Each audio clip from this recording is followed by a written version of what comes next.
you can stand out as an agent if you're just talking on the phone. Sure, you clients. can.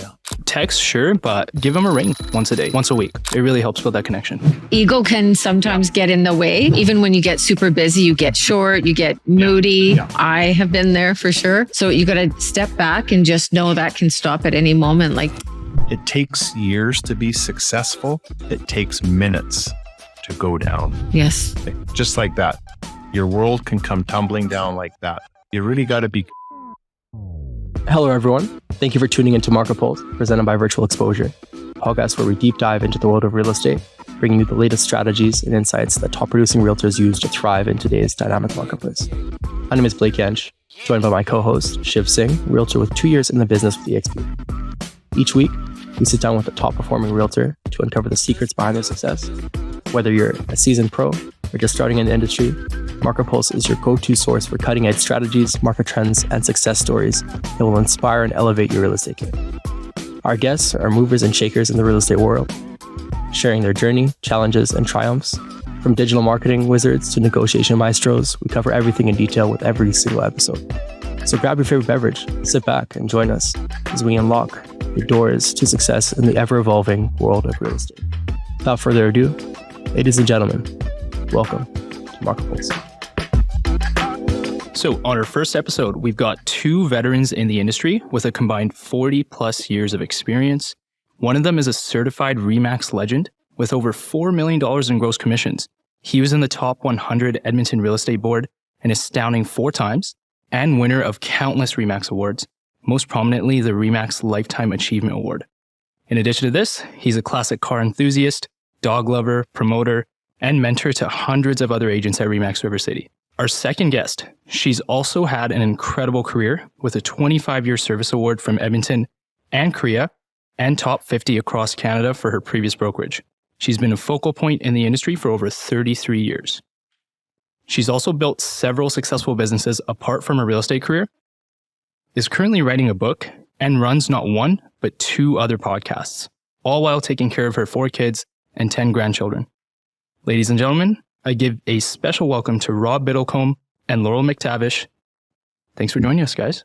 Thanks for having us. Thanks for having us. We're honored. Beautiful setting here, and even better, the beautiful view outside these windows here, which I'm sure everyone can't see on this podcast, but we can. So it's going to keep us mesmerized and just look at the beautiful, serene setting and the beauty of our city in Edmonton. 100%. Even in this minus 30 weather. Yeah, actually, it's minus 36 right now. So 36. And feels like minus 49. you'd never know with the blue skies there and so on. So we're very fortunate and very lucky. So Absolutely. Well, thanks for joining us. I know it's very cold outside, and actually, funny enough, it worked out perfectly because we were actually supposed to have the podcast at 3:00 and ended up being delayed slightly, but now we have the beautiful view to look at while we're doing the podcast. So I'm very thankful for that. Yeah, super lucky. Starting off, Rob, I'd like to hear a little bit about your experience starting in real estate, where you came from, why exactly you wanted to get started in real estate. And Rob, I'll have you start first. And sure. From there, Laurel, you can speak as well. Well, I've always liked houses, and I've always liked cars. My career, I started with, it was Canadian Airlines in 1979. And I started off with the industry and worked in a building with 1,000 people. So learned a lot of people skills and learned from a lot of successful people in the airlines and dealt with a lot of different people and different personalities. So meanwhile, with that, I did love houses at the time and did love cars. So with my career in the airlines, I thought, well, I've got 21 years at the airlines. I started when I was 17. So I thought, well, now's as good as time to get into real estate and work for myself and work with a lot of people and provide customer service is what I've always enjoyed doing. So that's kind of what took me into real estate. And I moved from Vancouver to Edmonton after I left the airlines. And I thought, well, this is as good as time as any to get into the real estate market and here I am today, sitting with a bunch of nice people here. So, yeah. Likewise. What about you, Laurel? I really wanted to be a realtor. I was about 8 years old and I was with my grandma and she was looking at houses. And I asked the agent, I said, do you mean we get to see any house that has a for sale sign? And she said, well, yes, we can if we can afford them and if they're available.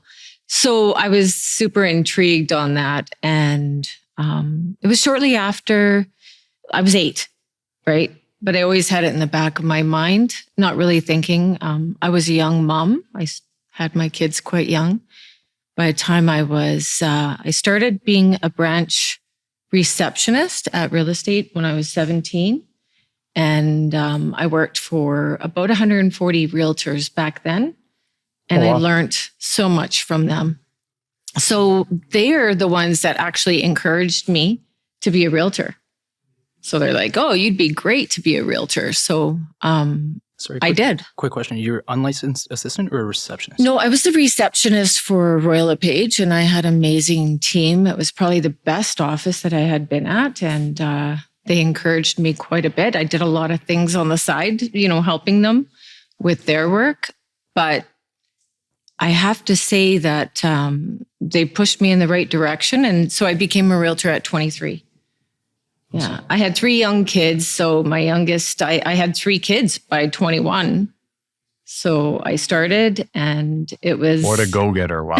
Yeah, absolutely. Yeah. It was a difficult situation at first because being young that long ago and starting real estate, a lot of people didn't really respect you or they didn't think that you knew what you were doing, right? How was that in particular? Because from my understanding, however many years ago, it was more of a boys' club. What was it like coming in as a woman into real estate at that time? Well, I was really, I was treated really well, but there were times there was, bigger personalities out there that would kind of try to intimidate and do that often, right? My manager was kind of like a second dad to me. So he helped me when it came to things like that. It was really difficult, but eventually I got my grounding and I'm very thankful that I started off being a receptionist first because it gave me a lot of knowledge, right? I knew the zoning, all that stuff, the areas, the paperwork, because I taught people about the paperwork. So yeah. You learned the foundation of I real had estate. the foundation for sure. Wow. Yeah. So that was very beneficial. After that, it must have just been a matter of sales and everything. And I can 100% relate getting in super young and people not really giving you the same level of respect or thinking that you don't know as much. But yeah, clearly you are where you're at today and doing great. It becomes really addictive, if I'm being honest. Yeah. What do you think, Rob? It's funny you say that because it is true because I know I got into real estate in my 40s and I did want to get into it in my 20s and 30s. But back then, and of course, I knew some of my parents' friends were real estate agents and they'd always say, well, you're too young and wait till you're a little more mature. And what you said, Laurel, people will take you more serious when you're older. But if I look back at that, that's not true because look where you are today. And I've got many realtor friends in the office that I manage that started when they were 19 and 20. And age means nothing. It's how you present yourself, how professional you are. And it all comes from the heart, and people will believe that, this person's true and sincere. So, but that is a thing in real estate that stuck in my mind. Another reason why I got into real estate is because I remember going to my parents' friends at their office and I was probably 12 or 13. And I remember going into a real estate brokerage in Vancouver at the time. And of course, I've always liked cars since I was a kid. But if you go into a real estate parking lot, you'll see the nicest cars in the city in a real estate parking lot. And I said to myself, when I was a teenager, I want to have some of those cars because all these real estate agents had beautiful cars. And that's kind of, then it reminded me of a song of Rascal Flatts, Fast Cars and Freedom. Because when you're a real estate agent, you got beautiful cars and you've got all this freedom and you've got you've got to know what to do with all this freedom, because you've got a lot of time on your hands, and you have to turn that free time on your hands into success and monitoring and following what everyone else is doing in real estate. And you've got to dedicate yourself to your clients and dedicate yourself to your fellow brothers and sisters in the real estate board. Because remember, customer service starts internally with all the realtors, with each other. 100%. And then that travels into, your clients. So It's like a brotherhood. it That's what my is. dad It says is. a lot. Yeah. There's over 4,000 brothers and sisters we have, and you have to get along with everyone and give your fellow real estate agents 150% customer service also. Yeah. Excellent. Can you tell us about how you got your first client? Was it a referral, friend, family member? Tell us about that. Oh boy. Well, it's funny. When I started in real estate, my first year, I started in 2003, and I graduated a day after my birthday. So April 30th, I graduated and got my license. And I didn't have a client because I was new to Edmonton. So I didn't know a soul. Didn't know anyone. So I had to figure it out for myself. But I will tell you, from April 30th to December 31st, I worked for 2 different real estate companies.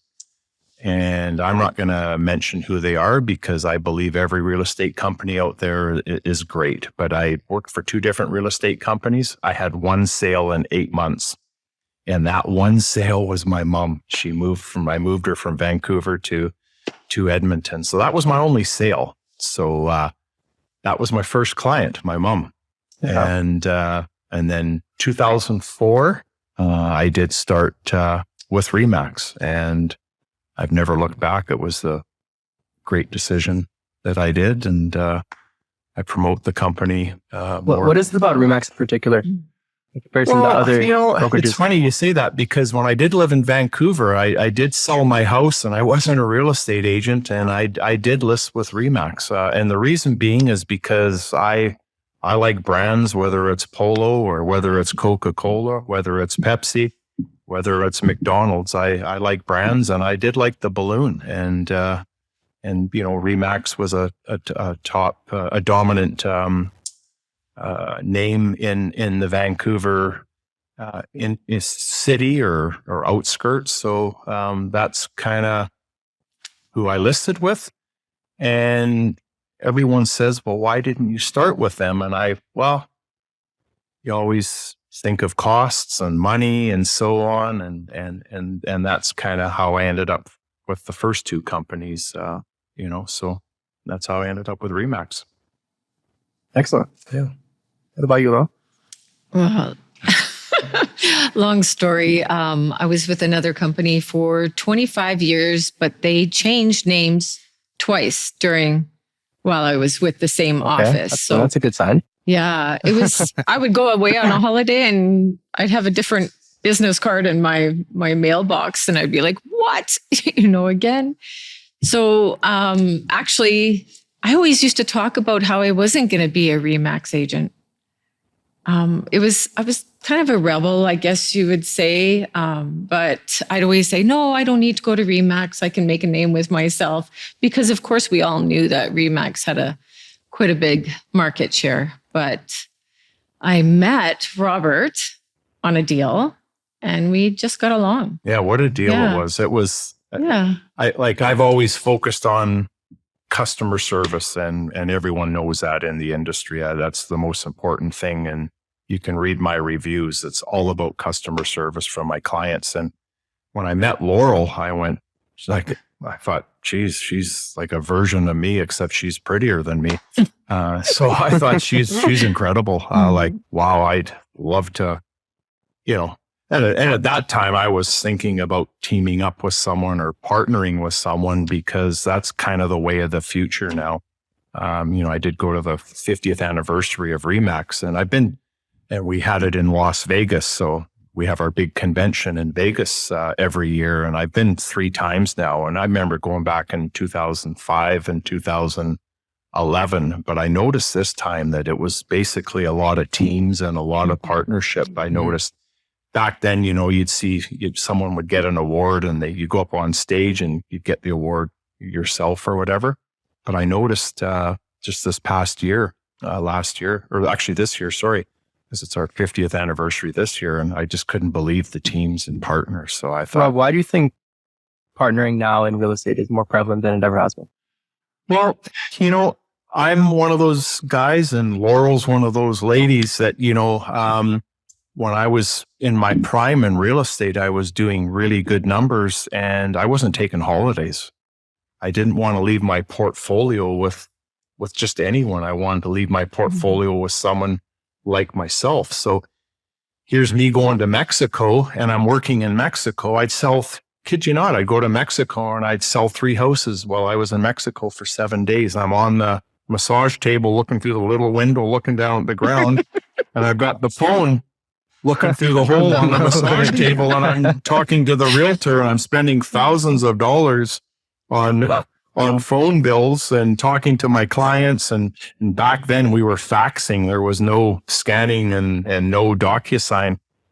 So it was just getting to the point where I just wasn't going on holidays. And I thought, geez, I've got no one to leave my portfolio with. So, and I also noticed too, when you're going in to give someone a price on their home, when you're meeting the husband and wife or a single person, whether it's a man or woman, whoever you're dealing with, that person either wants to deal with a guy or wants to deal with a lady, believe it or not. So I thought, you know what? I want the best of both worlds. My next partner is going to be a lady, because you can go in and they've got their choice of a man or a woman.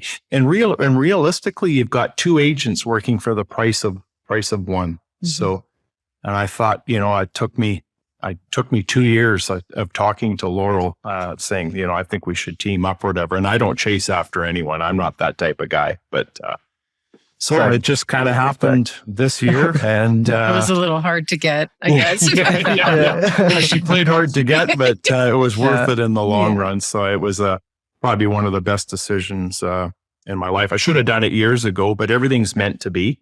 It happened now, 20 some years later, and same with Laurel. And I know she went through the same thing. It's really hard to pass off your work with someone and leave it and not think about it. But when you've got someone that's kind of on the same page as yourself, it's easier to go on a holiday and so on and have that trust in someone that you believe is going to look after your clients the way you do. So, yeah. That's really unique perspective, and I feel me being a younger agent and to all other young agents listening to this as well, like, don't take DocuSign and like all the technology that we have available for granted. No.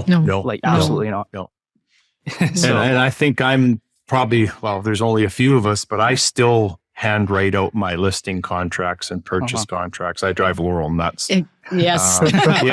She just, but let me take that. Yeah. But we complement each other, and she's a people person just as much as I am, which is very rare. And I always tell new agents when I meet them or I'm trying to recruit them, whether they're new, fresh out of taking the course or even from other brokerages, that's just part of the industry, I always tell agents, seasoned and young agents, anyone can text. A 10-year-old can text. And I always use this as a perfect template.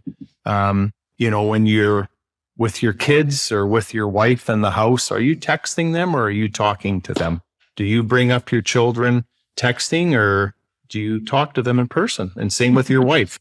If you don't talk to your wife or husband, your relationship goes sideways. Communication is the most important thing on this planet. Yeah. Because if you can't talk to someone, that's why God gave us this. Yeah. Yeah. He's definitely more the talker in our partnership for sure.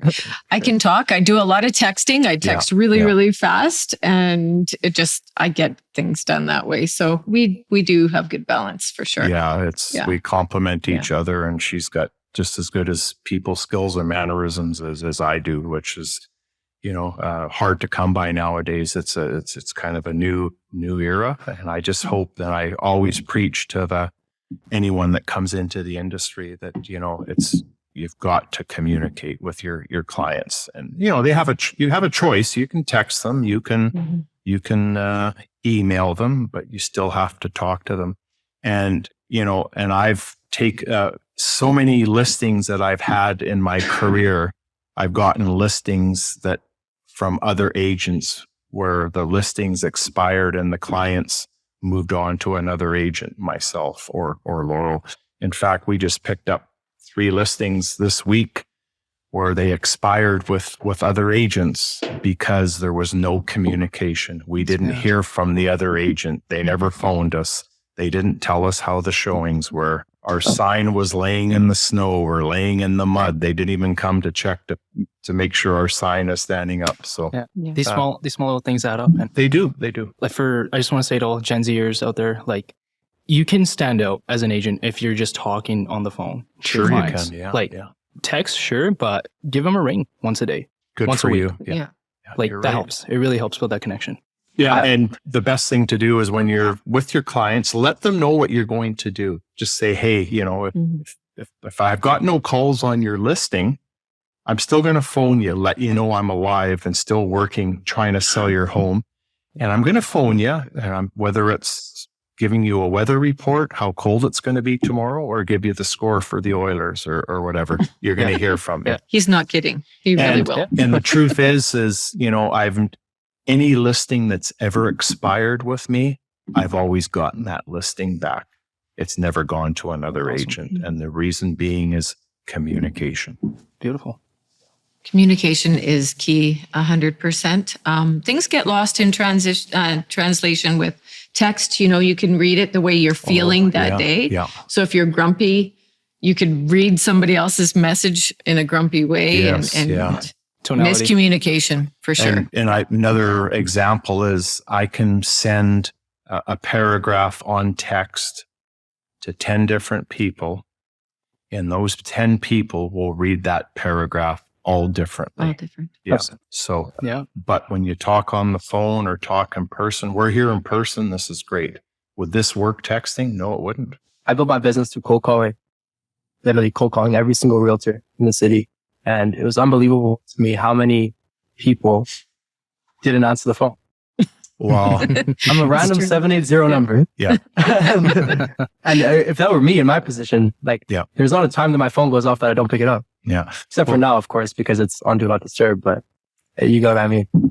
Well, Rob answered your call, right? Yeah, absolutely. Rob answered my call. I'm going to do a shout out to Blake before he shout outs himself there. But I get probably 30, 40 emails a day. You want to come work for my brokerage? Do you want to, use my services for photos or RMS or drones or whatever?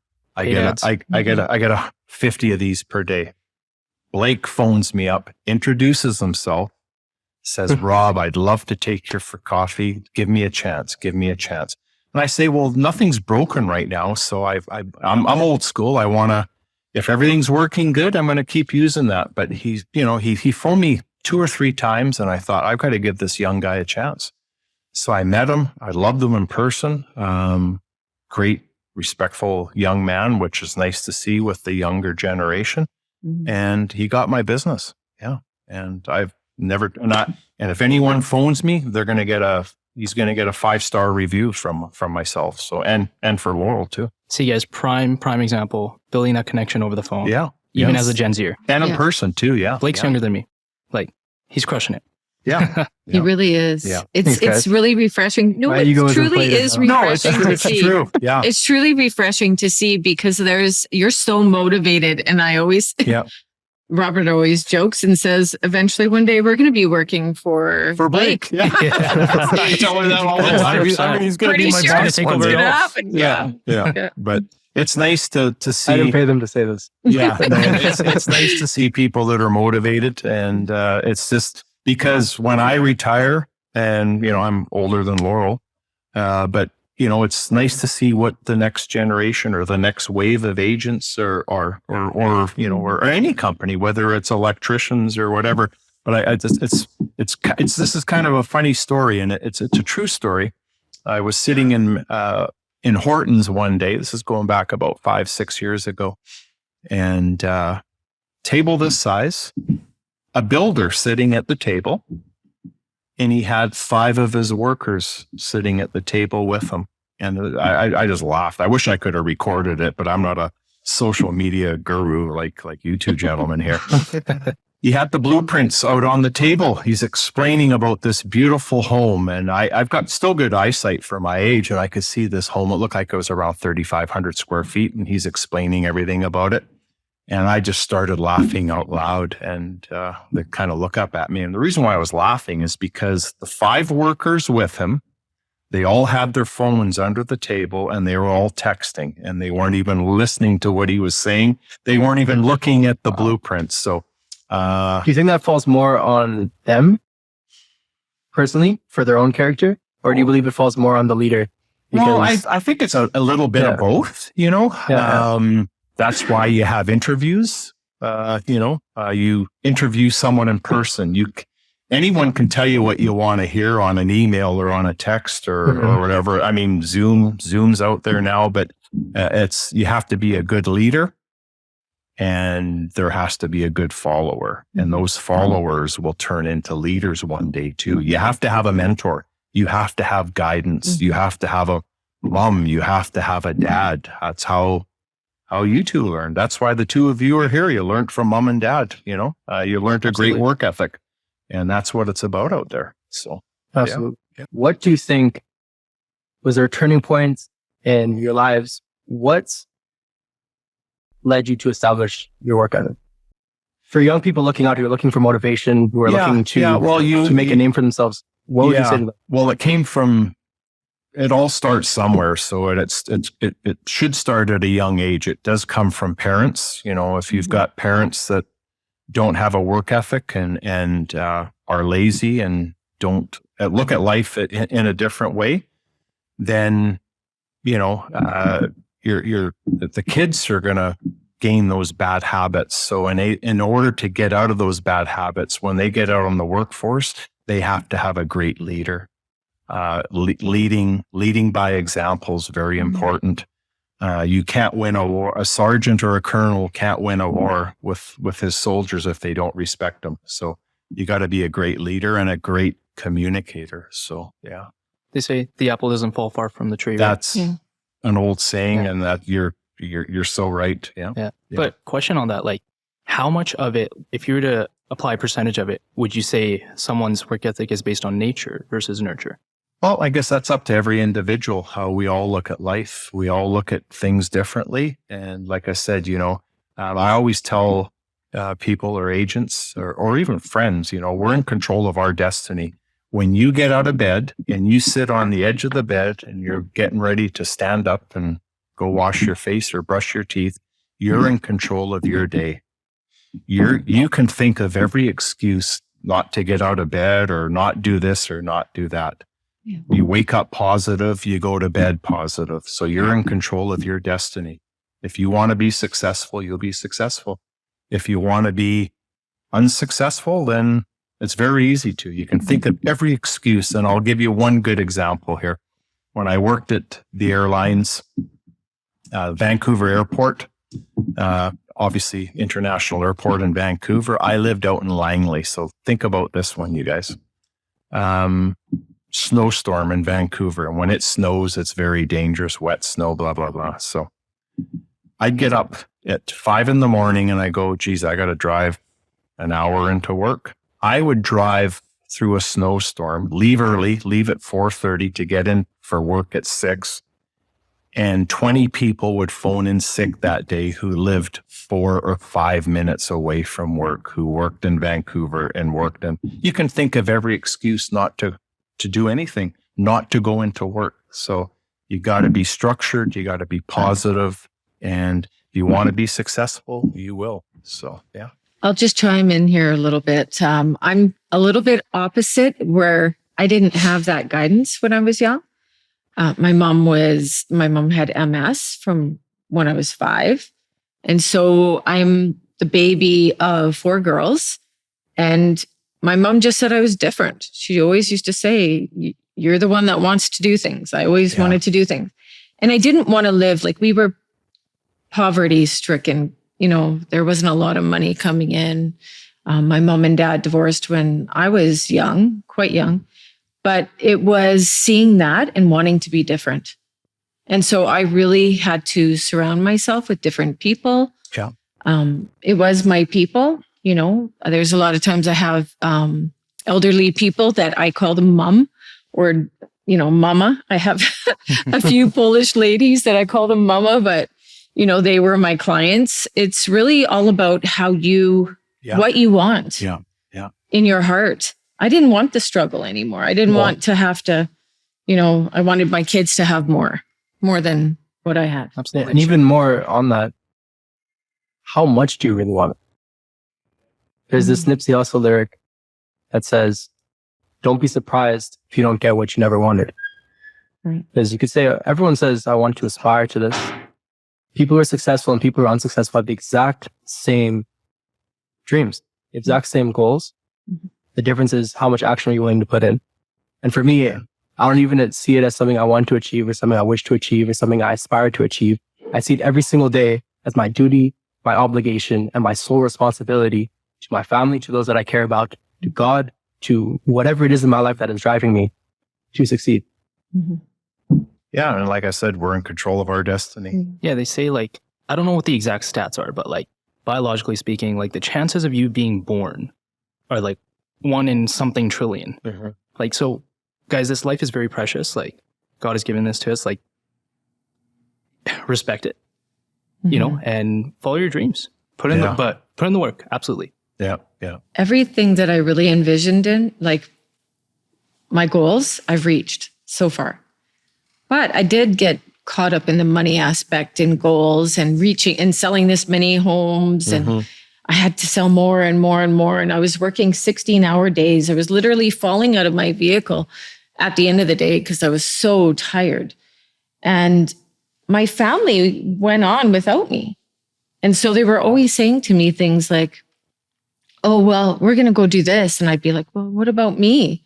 Well, they were able to go on without me.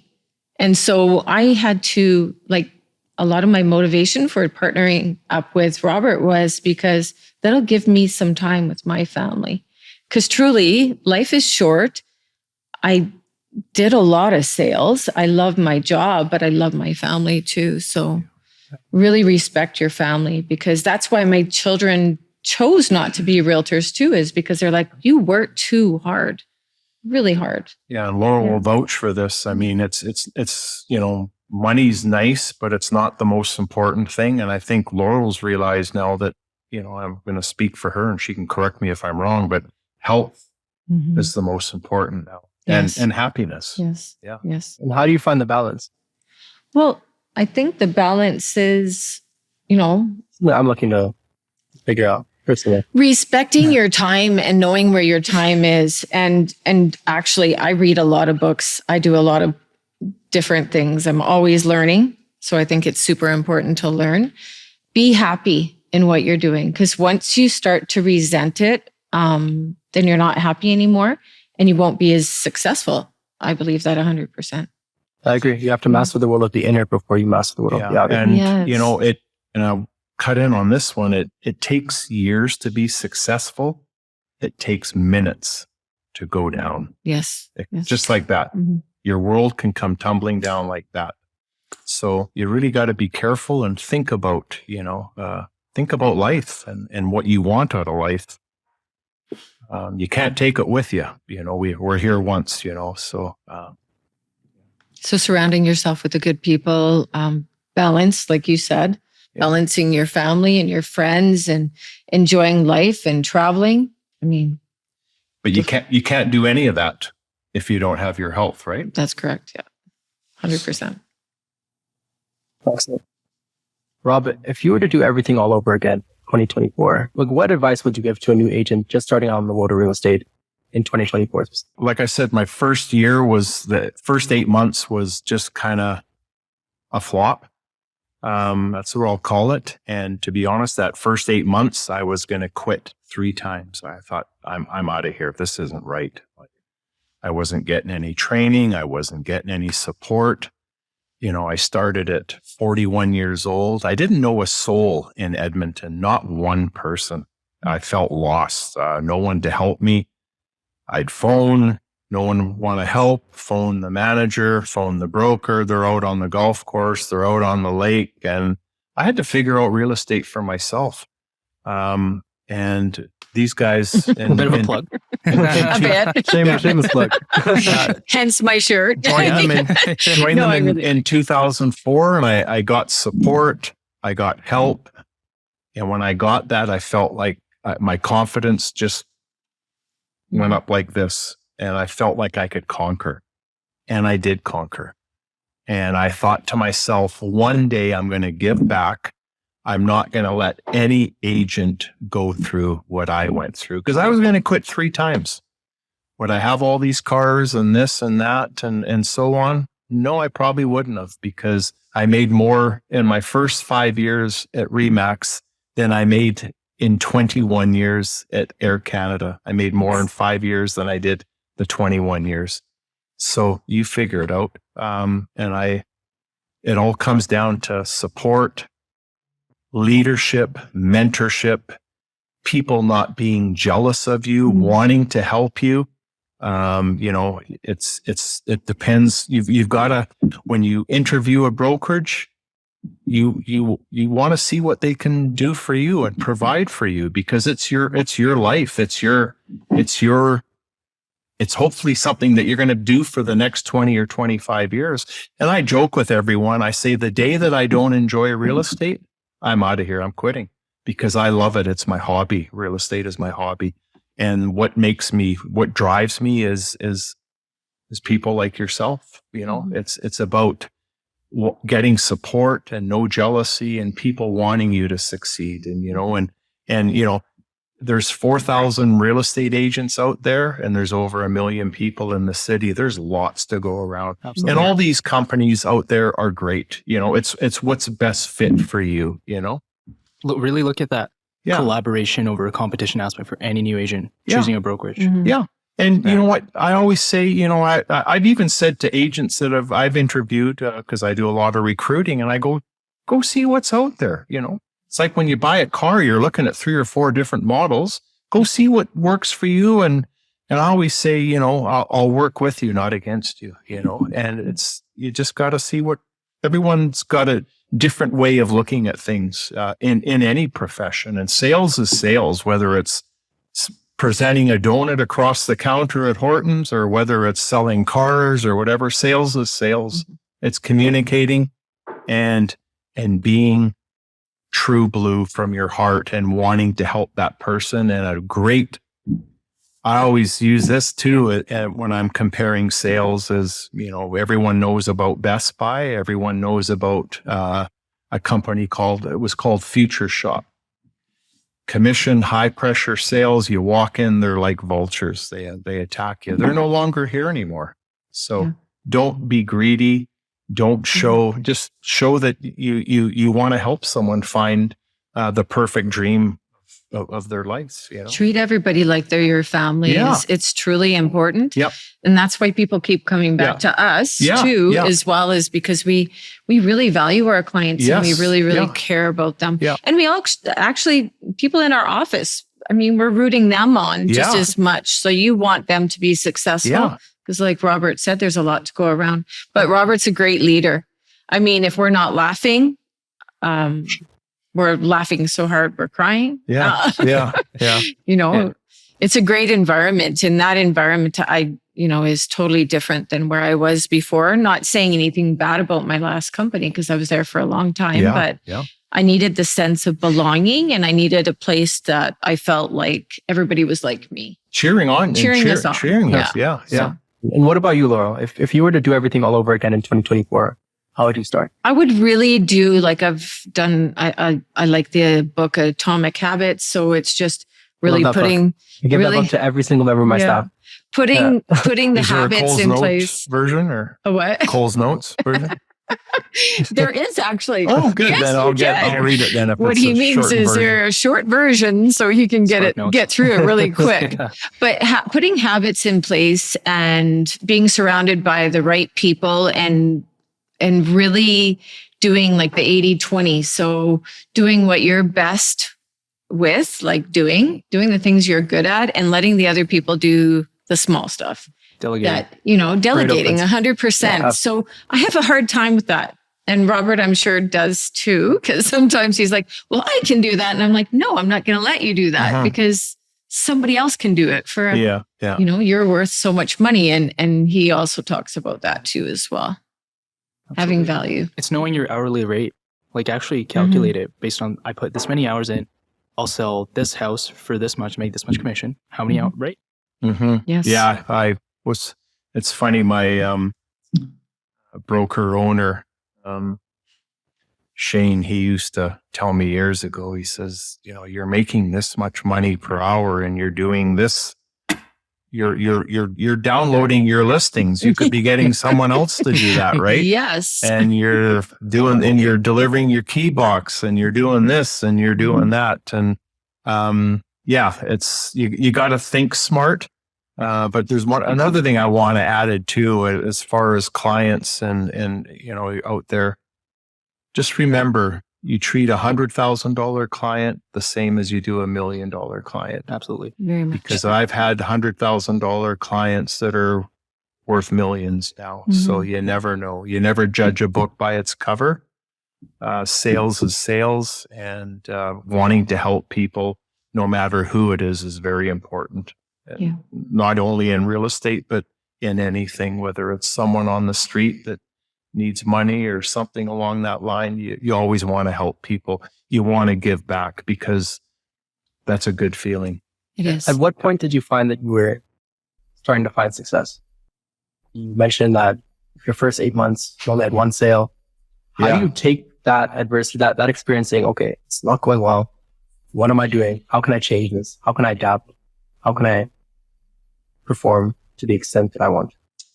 Well, when I started Remax, they said, you want to be successful, you got to do this, you got to do this, you got to do this, you got to do this, you got to do this. And I felt, and figure out what's your strong points. If you don't want to do that, then you better find something else that we just mentioned that you think you're going to be good at. So I door knocked 4,000 homes because I'm a people person. I'm a communicator. By the way, guys, door knocking still works. Oh, It really does. Yeah, It really does. Yeah. Yeah. And I've got a million stories and I don't want to tell a million stories, but I'm going to tell you just one simple little story. And it's a good one. I went into a grocery store one day and I love talking, love handing my card out. I'll hand my card out at the Hortons drive-through window when I'm paying the cash or whatever. And I went into a shopping store. It was Sobeys, and I have my all different stores I go to. Different store for baking, different store for fruit, and so on. Went into Sobeys, and I'm no spring chicken, but I was younger back then. But I had an elderly lady standing in front of me, and she was grabbing a Kit Kat chocolate bar. And I said, "Do you mind grabbing me one?" I says, "I'll pay for yours too." So she grabbed it and so on. And I says, "Give me yours. I'm going to buy your chocolate bar." So I bought her chocolate bar. I says, "Hold on." I says, "Here's your chocolate bar." And we got out into the parking lot. And I says, "I'm not stalking you, but I helped her unload her groceries, put her groceries in her car. I says, "By the way, I'm a real estate agent and here's my business card." I says, "Do you live around here?" She says, "No, I'm visiting my girlfriend." I says, "Well, I'll give your girlfriend my card too, right?" So I says, "Well, so where do you live?" And she says, "Oh, I live on Ellerslie Road and 111th. I says, "Oh." She says, "I live in this nice adult complex." I says, "Oh, the one with the swimming pool and the movie theater." I says, "Yeah, I sold one of the very first units in there." So she phoned me up six months later, because it takes time to for things to happen, especially with the door knocking, which I'll get into. Delayed gratification. So she phoned me up 6 months later and she says, "It's your Kit Kat lady." And she was 25 years older than me. So anyways, to make the story short, I made $150,000 off of her by her telling all her friends in the complex, but I'm not finished. she also told her girlfriend in Beaumont about me, and I sold her girlfriend's house, plus her girlfriend told all her friends. So it just spreads like wildfire. If you're a nice person and honest and not money hungry and show it and greedy, things do happen. So yeah. It can go both ways. Like give amazing service, it'll spread like wildfire. Yeah. Do a bad job, same thing. That's why I said it takes years to be successful, minutes to take it apart, take it away. Yeah. So.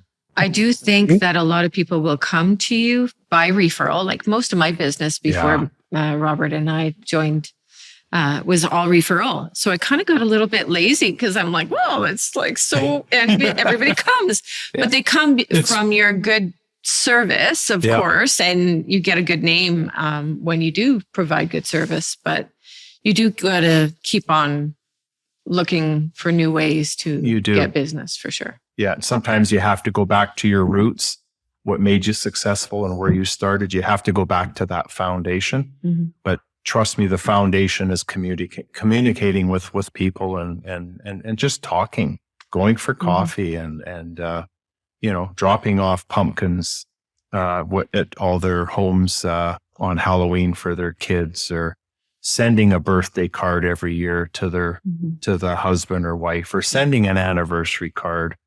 Or when I would do listings, I would do a listing contract for mom and dad, and I do a listing contract for the kids. I built relationships with the kids because those kids get older one day too, and they buy houses. And sure enough, we're doing the third, fourth generation now, taking care of, our first clients' grandkids. So it's a good business for sure when you do good. And you got to be a good human. Be a good human. You do. And don't go around, talking bad about other realtors either, because that can also, there's people that do it often. Yeah. You got to look after the other people. And even in my negotiations, a lot of realtors will be like, I trust Laurel. I know Laurel's going to do a good job. And I do it because I know I have to look after other people in the industry too, as well. Right? Yeah. You have to have a good name. You do. And that's why I partnered up with you, because I did my homework on you. Wow. I think we're a great team. Yeah. Sure. We have fun. So. Can I throw in a quick question for both of you guys? Sure. What do you really do about, this is, I think, what the new generation really lacks, is breaking that ice with just a random person at the supermarket, like you mentioned, or whoever, right? And putting that out there that you're an agent without being sleazy about it, and, how to do that gracefully throughout your day and see the fruits from that. I think it's really important just to be kind and start a conversation. And just like he put groceries in the trunk of a car. Yeah. A car. Yeah. I mean, that's big. Shoveling sidewalk, also that's big when there's other people that can't do it. Giving a kid a cookie at the store, little things like that.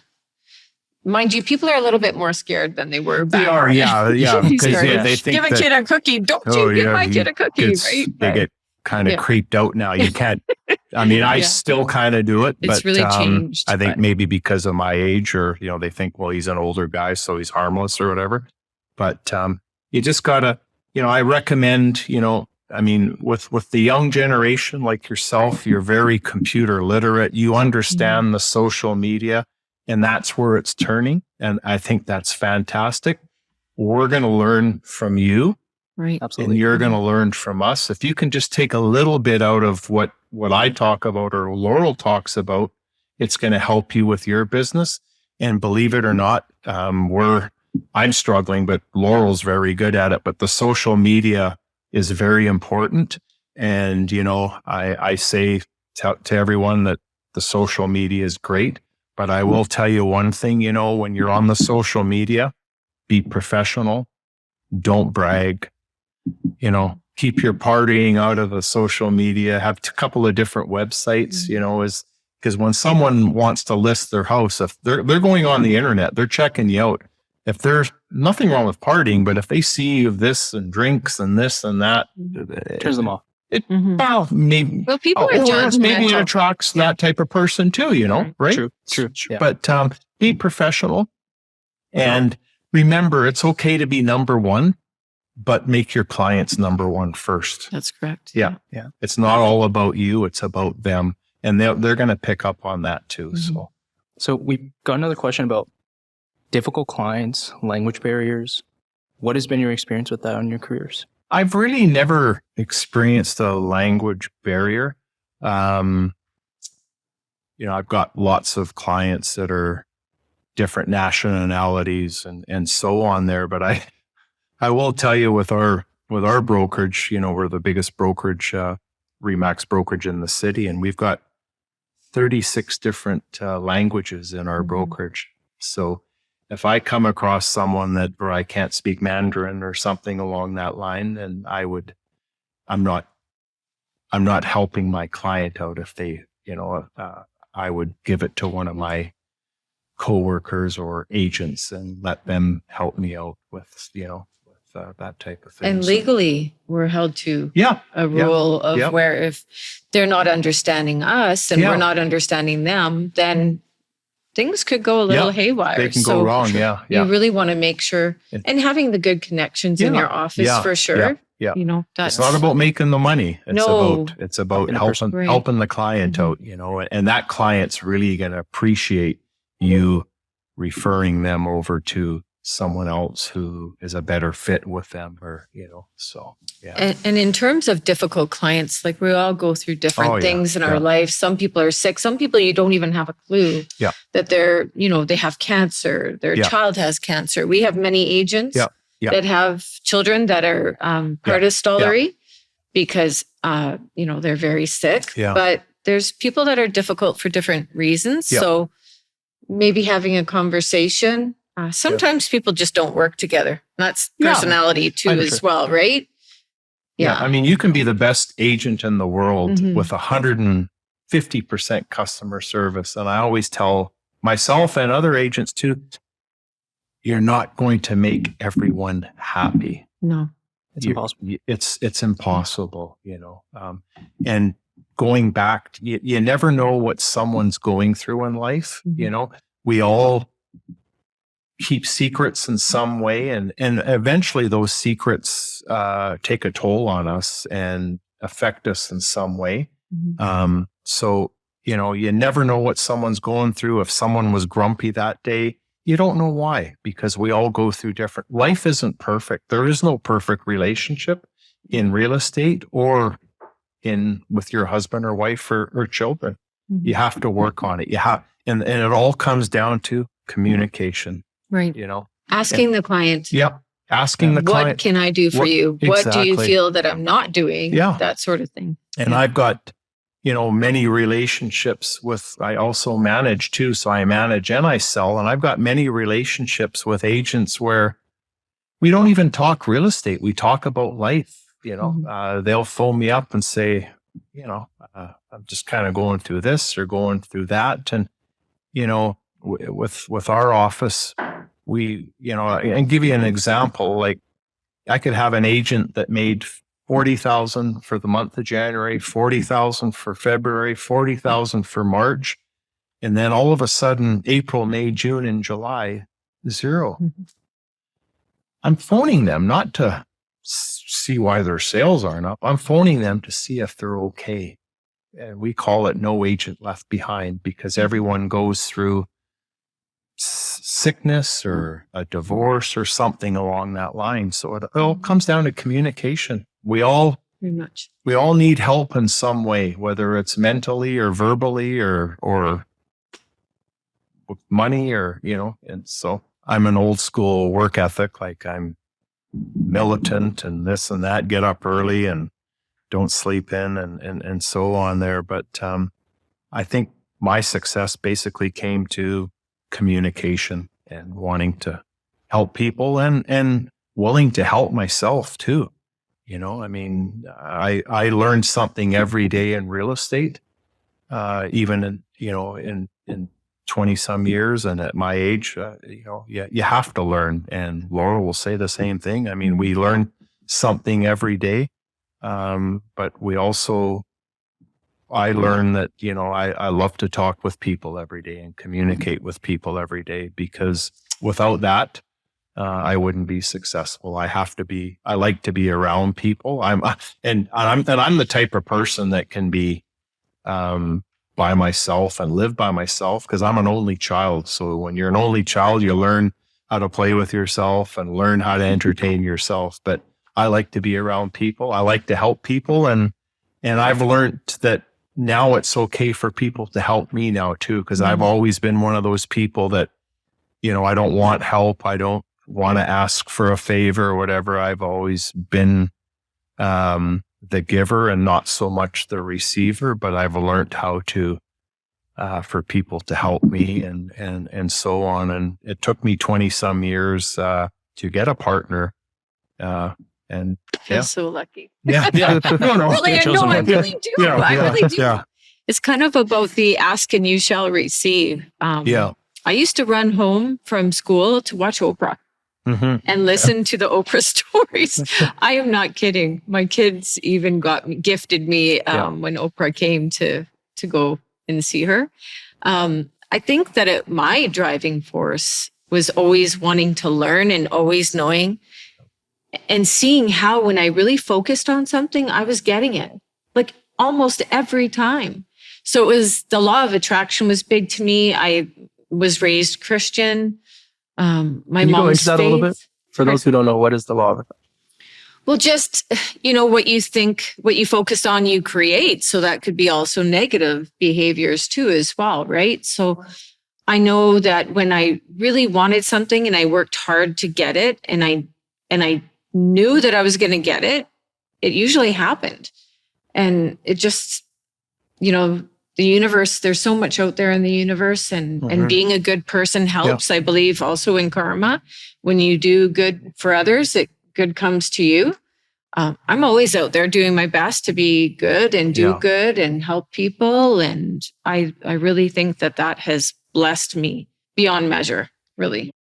Well, just knowing that there's a force bigger than me. And a lot of times, I mean, being young and I was in, a similar situation as Robert, we all had rough upbringings, that sort of thing. So knowing that there was somebody to look up to or something to look up to and just know that it was bigger than me and I didn't have to do it all on my own, that I could have faith and believe and trust and know that, I wasn't alone, basically. Yeah. Yeah. And that's a good point. And the thing is it's important for an agent to find a brokerage where they're going to get support. And you got to realize this, you're with your family all day. But I'll give you an example. When I was with Air Canada, or it turned out to be Air Canada because they bought Canadian. But for 21 years, that was like my second family. Because I spent 8 or 9 hours with the same people every day for 21 years. It's emotional to leave that family. So when you look for another profession or another brokerage, make sure there's a culture. And with the culture that I've brought to the office that I work with, and the culture was there, but I've just kind of tinkered with it and made it even a better culture. I look at it as my family, my second family. We all help one another. We sing happy birthday to one another. We're everyone's there for each other. There's no jealousy. There's no animosity. So you really have to learn to mix and mingle with people, and don't be afraid to share your sorrows or even your happiness. Because our lives aren't perfect. And I think I've always been the person that everyone's phoned to get pumped up and motivated and so on. And I wasn't the person that would phone people and to get motivated, because I could motivate myself. But my greatest motivator was my mom, who was my best friend.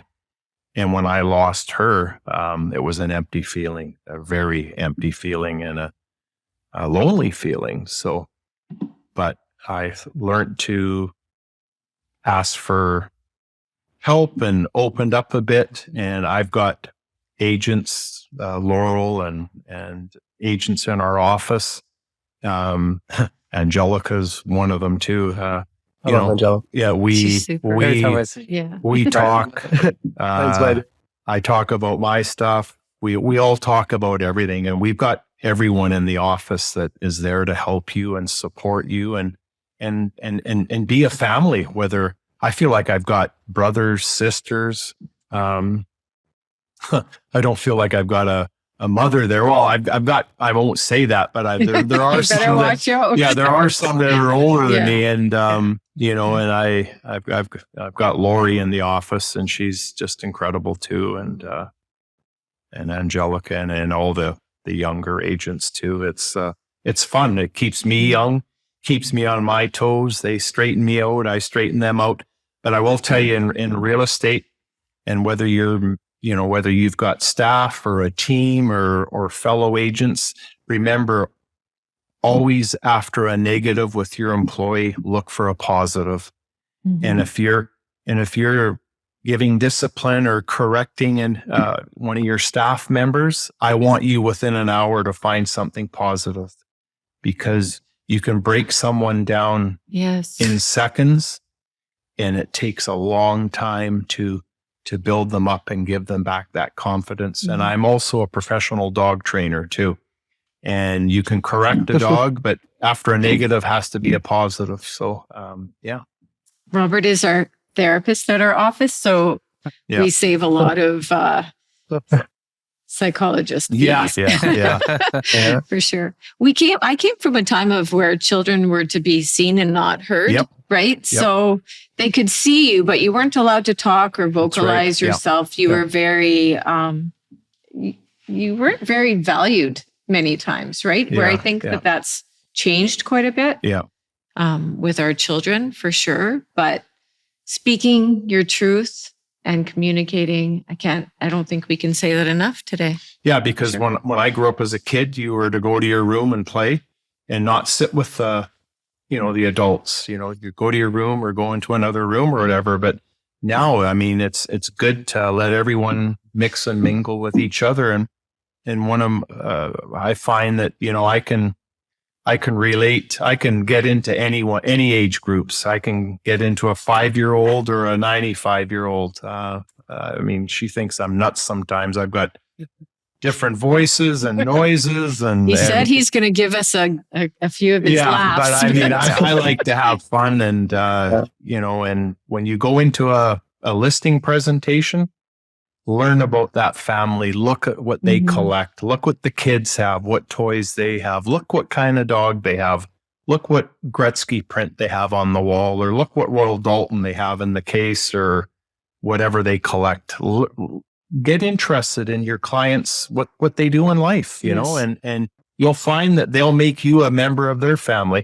I'm even an emergency contact for clients' kids at school. I mean, they've grown up now, but Rob's your emergency contact. If you have a problem, he's in town. He'll pick you up at lunch or whatever. But you want your clients to have faith in you and trust you, because you're working with the biggest transactions in their life. Yeah. Their home. Yeah. You know? Everybody wants to be seen and heard. Well, especially heard. Yeah. Yeah. More so heard Yeah. than anything, right? So they want you to listen to what they have to say and get their point across for sure. Yeah. Just remain positive for sure. And your confidence is big, because don't let anybody take your confidence from you. Yeah. I think that was my biggest thing. I'm a small person, but also being a woman too as well, and being a young woman in the business, I used to go up against a gentleman, like I'd be in the business already for 10 years, and then a gentleman would retire from, let's say, Revenue Canada or a government job. And they'd go into a listing, and a lot of times they would probably get that listing because people viewed him as having more knowledge, right? Where I had a lot more knowledge than he would have had, but because his age and them thinking. And how do you overcome that? coming as somebody young to the business, probably been my biggest hurdle. Same here. Yes. Starting when you're young, you have a lot of energy and that sort of thing, but really it's your actions. Your actions are going to speak a lot for you. I think that just keep on going, because when you're almost at that point of giving up, that's when the good stuff is going to happen. So there is going to be a breakthrough if you keep on moving forward. Don't step back. Listen, learn all the time. I'm always learning. I'm still learning. Still, like 27 years later, I learned something on a deal, or I learned something from a client. Yeah. Oh, by the way, I finished reading that book you gave me. Did you? Which one? The Before Agreements. I love that book. Yeah. I love it. I love it. It was very interesting. It could be I read taken Think Like a Monk by Jay Shetty and Yes. discussed very similar concepts. Yes. But I have that book for you as well, because my least favorite thing in the world is giving somebody a book and then not reading it. Well, I And so appreciate I had you to reading. make sure that I gave it back to you. She gave it to me a few Blake days ago. just let me a book the other day. I got to make sure to read it. Otherwise, it's going to be on me. Did I only has a week. the book that Laurel gave you, right? Yes. You read it, which is incredible, and you're going to cherish it. But I'm going to ask you, did Laurel sign it and date it, the book? No. You didn't sign it and date it? Well, I did. Yeah. So It was spur of the moment. I just wanted to give him the next time you see Laurel, you get her to sign it, autograph it, and date it, because that's going to be something that's going to be on your bookshelf forever. And you're going to remember the day that she gave it to you. Well, that was actually, she gave me a few books. That was I actually gave the one him that she some. needed back. Okay. Yeah, that's. Yeah. So I'm thinking we're talking about the 4 agreements. Now that book might not be for everybody, but I do give it to many people, because so many people were raised with, our parents are going to tell us who we are a lot of times. Our family members are going to tell us who we are a lot of times. And we might not jive with that, right? We might have something different, what we feel inside. So that book really hit me big, but so did the one thing. So that'll be, have you read that one yet? Or No. It'll be on your list. It's only been a few days. Yes. Give me some time. Yes. Take your time. But honestly, I only share it because I get so excited because I know what I got from it. So when I get something, I just like to share. Yeah, for When sure. something good I'll definitely happens, know I that- like to let you know that share. day for sure. That's And awesome. my kids, I used to make them sit and watch Oprah with me and the law of attraction or any good show or any, I'm like forever teaching them. So they're like, the other day I was sitting in the car, I have a 17-year-old and she's like telling me about friends at school and stuff. And I said, well, Brooklyn, think about it from their end of things. And she goes, why do you always have to be so positive? Can't you just be negative and just listen to me My for a family told me minute? the same thing. And I'm like, Yeah. I'm sorry. My mom was so positive Yeah. too. Yeah. Even though she had MS for 42 years, she was so positive. There is no hurdle. Maybe because you guys look young and have nice young skin and nice hair and so on there. Great hair, guys. But I feel like I want you to be different than everyone else.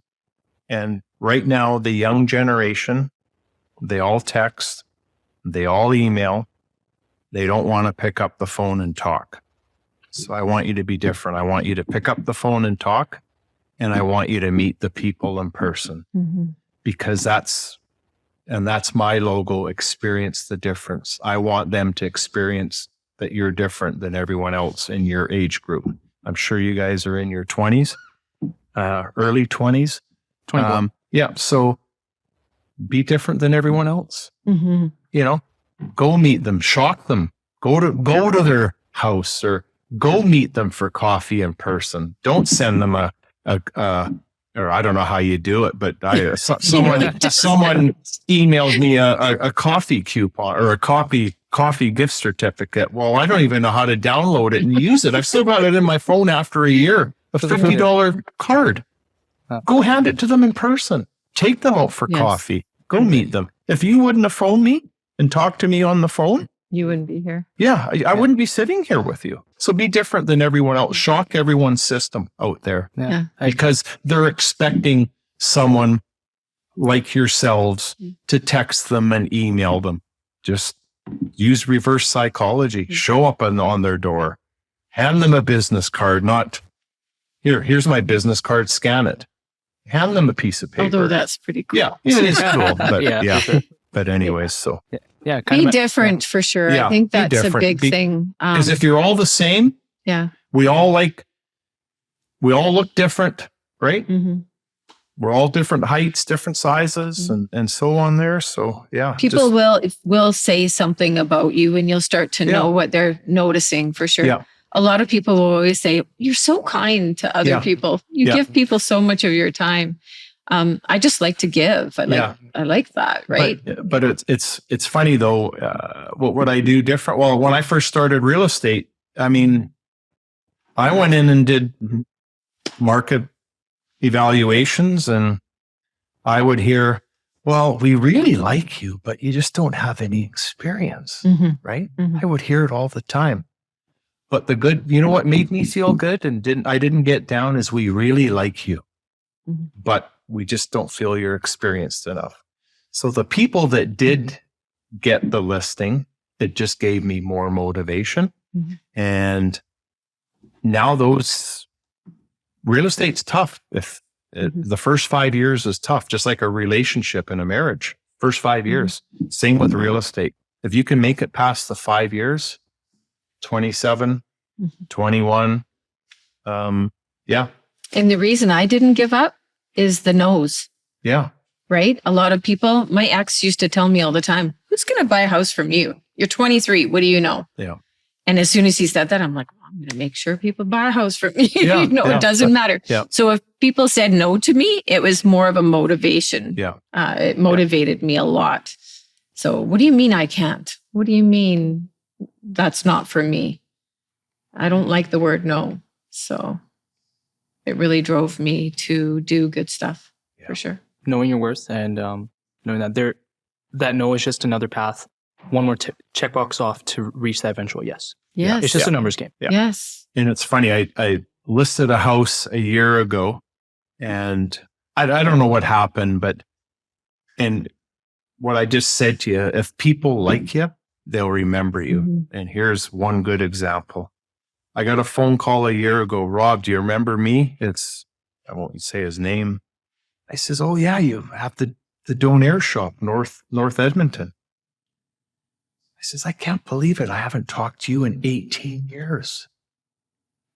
I went and took him out for coffee. He took his wallet out. He had my green business card from 18 years ago. And the reason why it was green is because I matched it with my eyes. My eyes are green, right? So he had my green business card, and I looked like I looked like you young guys. Yeah. I had good hair too. But anyways, the point of the story is he remembered me after 18 years and he kept my business card. You know why? Because I was a nice person and he liked me, and he didn't get the text. He didn't get the email. He built a relationship with me. You know, and people will do business with who they know and trust. Who they know, like, and trust, right? So you can know somebody and not like them and not want to do business, but it's who you know, like, and trust. Very much so. Is there, would you say, in terms of how you treat clients, I know this may be a question for those starting out. Is there a difference in how you treat your family or friends in comparison to how you treat brand clients that you've never met before? That's a good question. Yeah. Well, I think Laurel remember this too. When we took our real estate course, it was in a classroom. It wasn't online, and it was great. If someone asked me to take the real estate course now, I wouldn't take it. I don't want to do it online. I want to do it in person in a classroom. Never forget this. One of the instructors said, "Never depend on family and friends in real estate. They will make you quit. They'll come back to haunt you." And you know what? It's very true. Yeah. Yeah. So if you're going to depend on family and friends to get business, forget it. So, I absolutely love that you say that. Yeah. And I'll remember that the very first day in the introduction into real estate was don't depend on family and friends. Yeah. Don't wait for the phone to ring. No one knows you. No one knows who you are. They don't know you're a real estate agent. If you think you're going to come in and make all this money and the phone's going to ring, it's not going to ring. So even to this day, it's not going to ring. Even with social media and Yep. putting out content Yep. out there, Yep. like it still doesn't ring. Like Yep. it's the consistency and Mhm. building the relationships, putting yourself out there. That's Mhm. right. Yeah. There's this rule of 30 that it talks about. And what it says is that the prospecting that you do in the next 30 days determines what your sales look like in the next 90 days. Mhm. And this is an experience for me when I was in car sales, and I'll prospect and I'll prospect and I'll prospect and I'll hit the phones all day, every day, making 50, 100 cold calls. And I'd have crazy sales the next Yep. few months. Then when I'm dealing with those clients, when I'm on that high, Mhm. when my ego comes in and I think, okay, my phone's not going to stop ringing. Sure enough, it slows down right again. Mhm. That's Hey. true. Ego can sometimes get in the way.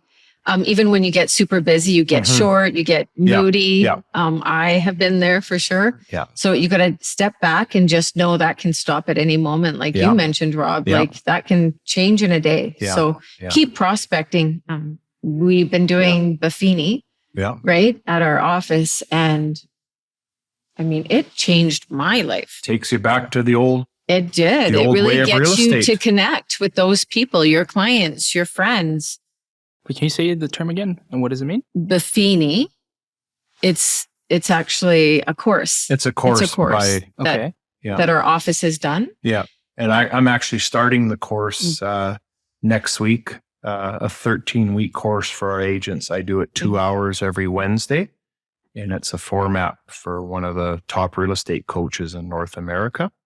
So we teach his course. We have Mhm. his video. We have his mail outs, his kit, and it's a great course for agents. Yeah. And we even get agents like Laurel, who've been doing it for 26, 27 years, going, wow, I remember this. Yeah. Well, I know I never had Yeah. it. Yeah. I never had Yeah. that teaching. So Yeah, that's well, the whole but difference. I Yeah. did. You did. When I never started did. Remax, we Yeah. had that teaching, and Mhm. it's great. We've got agents that make $600,000-700,000 a year still took the course Mhm. because it rejuvenated and took them Mhm. back to the way we used to talk with each other with clients and that. I So, just finished the course Yeah. in December and I intend to do it again. yeah. Just because it really, really does like And everyone who takes the course can come back into the course. And- So like I'm starting it next week. So Laurel will come and just to get even though she just finished it, but she's going to meet the other agents who are taking it and so on there. So, yeah. The it's learning. great leadership, honestly. We've Yeah. had some great leadership that are Yeah. at Remax. I really have. Yeah. I'm there not as often as I want, but I intend to be Yeah, this year for for sure. What would you say is the best parts of being a realtor? What's the worst part? Someone who isn't a realtor watching this, someone who's curious about getting into real estate. Well, I can answer this very good. And it's the truth too.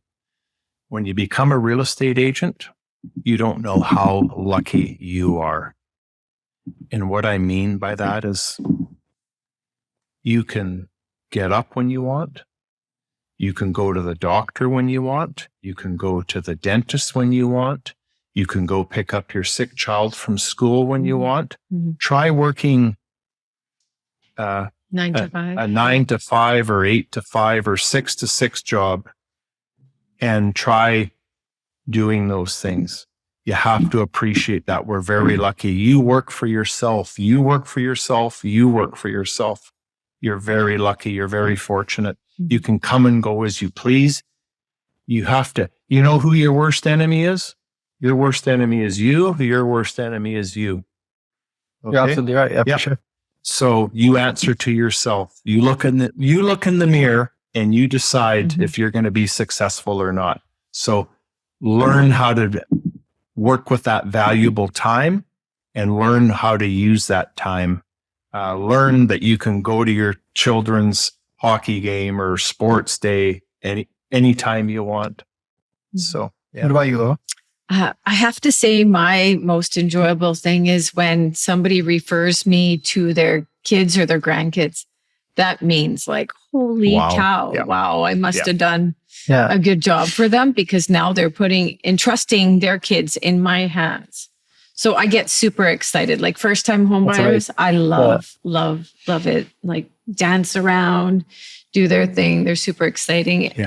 And it is exciting. It's exciting for me every time I give those keys away. Yeah. Every time. The emotional high, it's unreal. On It is possession day, unreal. Sometimes I'll just be like, oh, I'm so lucky. I'm like so crying blessed. Yes. Yes. What's a little known secret about yourself? Well, known secret about myself is I love people. I love cars. So not secret. Huh? It's not I secret. love children. I love dogs. And I'm just thankful and lucky to be sitting here with great people like yourself. And at the end of the day, you know, when you're young, you don't think about this. But as you get older, life is short. It travels very fast. I can't believe that I'm in my 60s now. I remember your age. And I'll give you one piece of advice. You start banking money every month, whether it's $100 per month. I want you to bank $100 per month. Okay. And I want you to do that till you're my age, $100 per month. And you'll be very wealthy. And you'll be happy. You'll be able to provide for your family. You'll be able to provide for your kids, your grandchildren. And yeah, it's, that's the greatest piece of advice I can give is that $100 per month or 50. And remember, when you want to be successful, you have to set a goal for yourself. Set a goal. I don't want you to set a goal to fail. I want you to set a realistic goal. Everyone has to have a goal. Just like Connor McDavid, he makes $13.5 million per year. At the end of the day, it's not the $13.5 million. It's the Stanley Cup he wants to win. He wants to hold the cup. He wants to wear the ring. And he's humble. Yeah, and he's Check humble. him out. Yeah. He's super humble. So set a goal.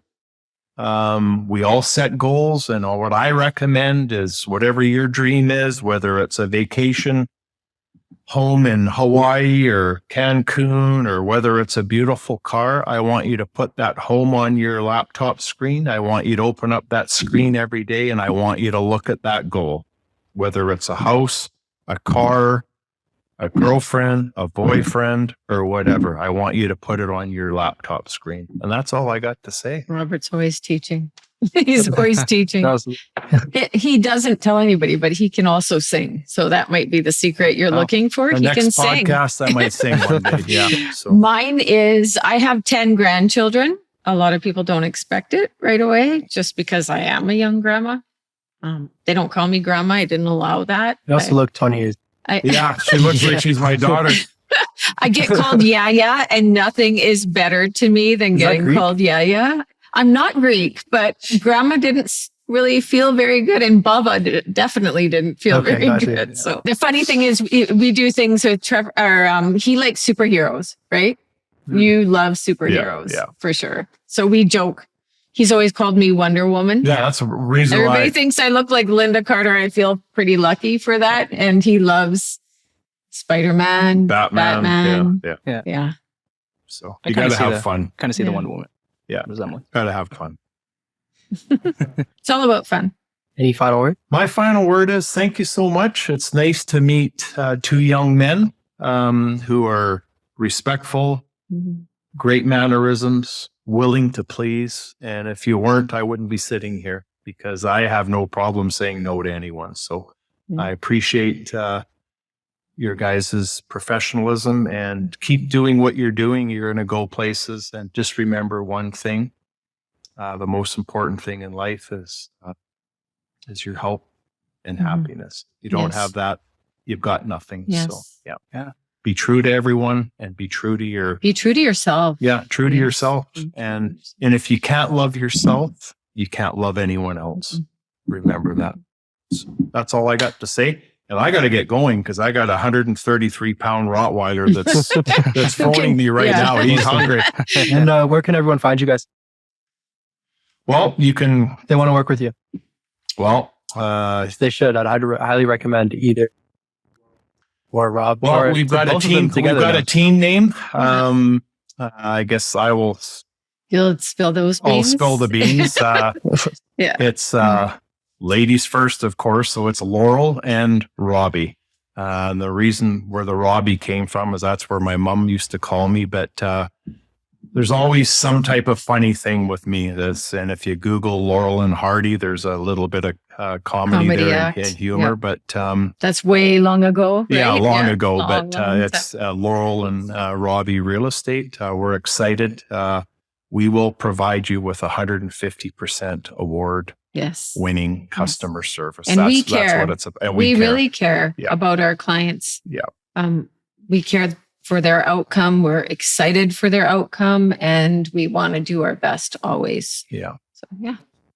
Do you have Instagram? We have Instagram. Well, I have Instagram.